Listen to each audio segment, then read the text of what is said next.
Hear us? Yes, I can. Awesome. Well, if you're ready to get started, we can go. Yeah, I'm ready. How you guys doing? Start with Adam Teicher. Go ahead, Adam. Hey, Frank, how you doing? Doing well. How you doing, man? Good, thanks. Hey, just wanted to see what your off season was like, and also what's on the table for you to prove this season. Oh man, I had a wonderful off season. Kind of untraditional with everything that's been going on, with the COVID and stuff like that. But just try to stay focused as possible. And they closed a lot of gyms and stuff where I was at, where I trained out in Los Angeles. But was able to do a lot of good things still, and focus on training, just allow more time to spend with my family and with people who I hadn't necessarily had time to catch up with over the years. Allow more time to handle some business and stuff like that. We had played a lot of football, winning the Super Bowl, so allowed the that extra time to focus on some of the stuff off the field. So that was the dopest part about the offseason. Let's go to Bob Fesco. Go ahead, Bob. Hey, Frank, I just want to kind of know, as you're one of the team leaders out there, what's the ability for you guys to hold everybody accountable for doing the right things away from the facility, seeing what, the Hunt family and everybody invested in to you guys to have the facility up and running the way it is for the COVID stuff? Oh, man, shouts out to them because, we walk around, you guys haven't really been able to see, but we walk around, they've done a magnificent job, from the top to the bottom, and just every day, providing us with a safe and, a safe and energetic, learning community, basically, for us to come in and be able to, sit in class and sit in, go on the field and be able to produce and practice in the safe, community. And I feel like that's been most important. There's been so many questions about, the safety of our players, safety of the coaches, us having to go home and stuff. And I just, feel like, everybody over here in our building, they just done an excellent job and, providing us with a, like I said, a safe community for us to work in. Let's go to Sam McDowell. Go ahead, Sam. Hey, what's up, Frank? Good. I wonder if you could backtrack a little bit to 12 months ago. You had come in, you hadn't played for the Chiefs yet, but you had signed a big contract. So I'm wondering about the mental aspect that maybe it's different this year, if maybe it's a little bit more relaxed. And then also physically, it was around this time or maybe a couple of weeks later that you started dealing with that pinched nerve. So just if you could compare the mental and physical aspects of what you're feeling right now compared to this time last year. Man, I feel excellent. Of course, you're going to go through stuff. Being a football player, you're going to always feel little nicks and stuff like that. But, I'm not feeling that pinched nerve, and I feel like that's the most important thing right now for me. Had a slow start last year. I wouldn't say, I'm always played through it. I don't give excuses. I really don't care about excuses and stuff like that. But I had a slow start. I had some things hold me back, and I was so adamant about getting back. If you was around me at all last year, if you spent some time in that locker room as one of the media guys, you know how adamant I was about just getting back and how much I wanted to heal up as fast as I could and try to do some things faster than what God had it planned for us. So, but things came around when it did, and it I stayed focused on treatment. Shout out to our treatment room. They do an excellent job of like I said, getting us back out on that field. And but the other part is your part. You got to be at treatment. You got to focus. You got to take it all in, understand what they're trying to do to get you back. And that's all I did. I bought into what they were telling me.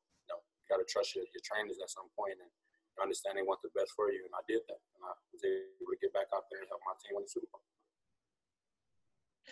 Let's go to Nate Taylor. Go ahead, Nate. Hey, Frank. Good to see you. I wanted to ask you, for the guys that are returning on defense, obviously I know you're happy with Chris being with you and obviously having a relationship with Tyron and those guys. Now that you all are together, what are the conversations been like on what you all want to accomplish in the second part of this, sort of defensive run? And then adding a new guy like Taco in, just how eager are you to see what he does in this defense, and how much have you tried to sort of get him accustomed to, obviously, unusual circumstances in the building, but getting more, used to the new guys around him? Yeah. Honestly, Taco is a fun, energetic type of guy to be around. But going off what you at first asked, it's just with me and Tyron and, some of the other guys, you got Hitch, you got, it's a host of guys, who are leaders on that defensive side. But, me and Tyron, the main thing is, man, just staying in tune with each other. I feel like that's the biggest thing that happens when guys have success.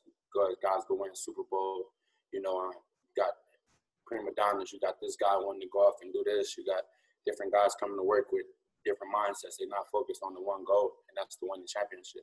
And I feel like that's where our strength is, you know, and we haven't wavered from that. Just having that short memory. Yeah, we won the Super Bowl last year, but that was last year.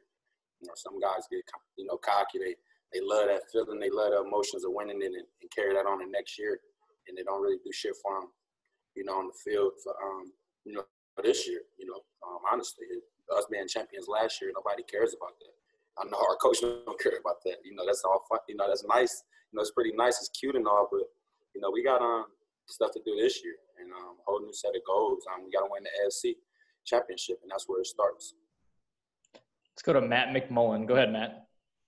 Hey, Frank, kind of a similar question, actually, but you guys were the best defense in the NFL from week 11 basically through the end of the year. With guys like you and Tyron and the leaders you have on this team, what gives you confidence you guys can be the best defense in the NFL to start this season? And just our ability to work and practice, I feel like that's where we beat every team. Can't give them too much, but I mean, you guys know we out there flying around, having fun, and challenging each other. I feel like it's a lot of competition. You know, when you got guys that's coming in to work day in, day out, whether it's pushing you to be the best at your position or be the best on defense or be the best you can be offensively or be the best teammate you can be for the guys who are not playing necessarily. You know, those guys' roles are just as important as, you know, the guys out there running around on the field. You know, I couldn't run around on the field, you know, and do what I do if I didn't have my boys on the sideline or those guys who I'm in practice working hard with every day. If I didn't have those guys pushing me to be better than what I am. Let's go to James Palmer. Go ahead, James. Hey, Frank, hope you're doing well, man. Kind of two parts to this. When you guys go over what you want to do schematically, how much do you look at different pressures you guys are working on now that you probably in year one couldn't even probably maybe get to? Is it expanding in that sense of what you guys can do to bring pressure to the quarterback? And then also with Chris coming back and you and him, how does his play impact what you see from a tackle, and how do you impact kind of what Chris does when you guys go over film? Man, that's a good question. But it's kind of simple. I mean, it's an easy answer. It's a great question, but an easy answer. When you start asking questions about me and Chris, I get a nice smile come over my face, I guess, because that's my dog. You know, I'm so happy he got paid and stuff. He was able to come back, you know, with all those type of things. But I'm just so happy, man. And you know, with Chris, you know, he's a smart player. You know, he's so fun to be around, you know, off the field and even on the field. But he's such a smart player. And he seems like he just gets better and better. You know, I remember watching film on Chris when, you know, I was a younger player, probably 3 or whatever, and he just a year behind me, really. And watching him, and I'm like, wow, who's this young guy? You know what I mean? You're a beast. And, you know, finally getting a chance to get out here, get acclimated with the system and to be able to play with him. You know, last year was it was great. And now, you know, we talk all the time, and we look at each other and we understand, you know, what's asked of us. We understand the type of pressure that's put on players like us. But, you know, we embrace it too. You know, it's all fun. It's fun. Like I tell him, you know, have fun with it. You know, don't let it stress you out too much. And he tell me the same, like, we're going to be the best, you know, 2 defensive linemen ever to play the game together. And that's one of the things we always talk about. You know, we got, you know, a few years to do something great. You know, just the reality of the game. You know, you got a few years in that window to do something great and to be the greatest you can be at doing it. And why not do it? And to piggyback on your other answer, just about the defense, you know, we just constantly just stand fresh, man. You buy in the pressures and stuff. Pressure's nice. You know, I love 4-man pass rushes, though. You know, I tell my linebackers they can drop back there and get off the way. They be in the way sometimes. Let's go to Danny Welniak. Go ahead, Danny. Hi, Frank. How you doing, man? Good on, Danny. Good. So Andy Reid talks a lot about how the preseason is vital for the offense to get timing down before you go into the regular season. But how much does not having preseason games impact defense, and how do you guys have to change your mentality as you go into the regular season without those, like, scrimmage games? Man, well, the biggest thing from what I understand as, you know, being younger and more time I was playing in the preseason is just the development part. I feel like that's a huge, you know, development period that the rookies are going to miss. You know, I was telling someone today, like, man, it's kind of going to be untraditional this year because, you know, y'all missing a huge part of the game. And that was that. Really, it's that after you get drafted, it's that first acclimation period, introduce them to the NFL. Then you got to go through training camp and stuff like that. Like, they missed a lot of it. So it's like, y'all got to really understand that y'all work is going to come from practice. It's going to come from training camp. It's going to come from really locking in and understanding this film, because y'all not going to have an acclimation period like the preseason where it's, quote unquote, the competition level is the same. And, you know what I mean? Going right into the fire, basically. You're going to a league where you got a 12-year all-pro who you might be going against, and you got to be ready for them. Just simple as put. I mean, I first got in the league, I had to prepare for Trent Williams, Jason Peters, and all these type of dudes all within the first 4 or 5 weeks of my season. I'm just looking at myself like, wow, that's going to be a long year. I understood that. But you embrace it, tell them simply, welcome to the present. We got time for one more, guys. Let's go to Darren. Go ahead, Darren. Hey, Frank, thank you first of all for joining us, man. And, my question steers away from the football field, but obviously it touched you, obviously, to pay for the funeral of Legion Talifero. And I want to know, like, what went into your thought process, and how much more active will we see players like you inside the Kansas City community? Because this happened just 6 blocks from where I live here in Kansas City. So I want to know, have you talked with other players, and how with Patrick's voter registration, will you all be instrumental in the 3rd and 5th district here in Kansas City, where voter registration and voter suppression will be taking place come November?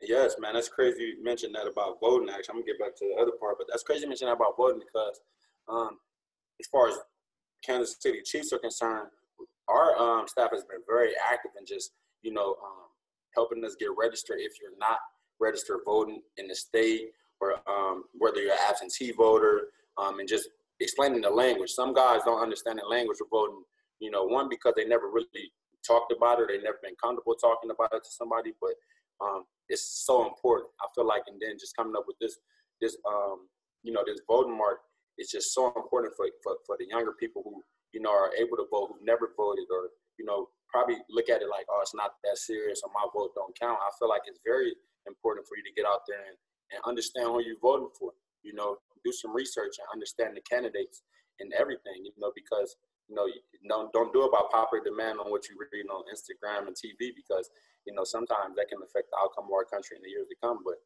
on the other note with, my young boy, man, it's sad, because you got, growing up in the inner city community, man, I had plenty of nights where I had to, duck some bullets, they shot my house up twice, 2 days back to back, growing up in inner city Los Angeles. And they shot our house up twice back to back in 1 week.